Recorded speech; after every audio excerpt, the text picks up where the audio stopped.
As the Torah speaks this week of the passing of Sarah, and obviously the mourning of Avram Avinu, as the pasuk says, "Vayov Avram lispot the Sarah v'lifkoisa." Avraham came to eulogize Sarah and to mourn over her. And then how he got busy with the burial, buying the Moras HaMachpelah, and so on. I would like to now use this subject, so to say, to focus on a few of the customs which are what a mourner does after the burial, particularly about the meal, the first meal, which is called the Sudas Havra'ah. The actual literal translation of the word Sudas Havra'ah means meal of recovery. I guess recovery from that very traumatic experience of burying a loved one. But really the origin of this word comes from by David HaMelech, where it says in Samuel chapter 3, verse 35, Vayoveh Cholaham, and the entire people came, Lahavrois as David, Lechem Ba'od Hayom. People came and brought a meal to King David. And this was when he was mourning the death of Avner. So there we have the word lahavrois, havra'ah, and this is the Sudas Havra'ah. So in other words, he didn't eat his own food. He ate food that was brought to him.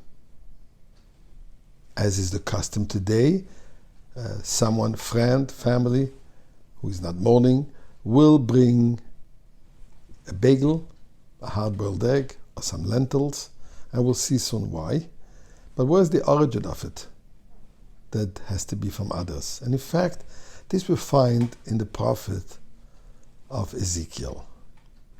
So it says there in the prophecy that when God foretold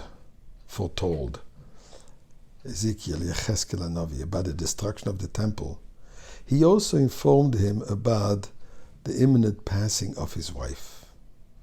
But then he told him, you should not mourn for her, and you should wear your shoes, and you should not eat the bread of man.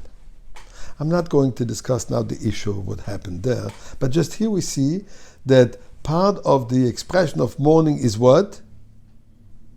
Not wearing shoes, and also eating bread of man. In other words, eat food that somebody else brought you. Here, God tells him, don't do that. So this is the origin of this reason. This is the origin of this custom. The simple reason for that is obviously the mourner is too overwhelmed to think of his own personal needs or her own personal needs, such as food. They're not in the mood of eating, so they need to get some food from others. And that's where family and friends come in to encourage him or her to eat. But why a bagel? Why a hard egg? Why lentils? So this again is found originally in the Torah, where it says that Yaakov cooked a pot of lentils.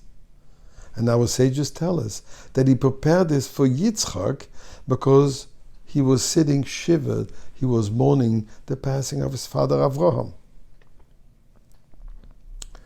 What is the reason behind it? So the Talmud in Baba Basra gives two reasons. One of them is because ein lo peh, that lentil or that egg has no mouth, has no split. So just like the food has no split, so the mourner can't speak out of sadness. Another reason, says the Gemara, because it's round. In other words, as the English saying is, what comes around goes around. In other words, unfortunately, death is something that will come around until the time of Mashiach.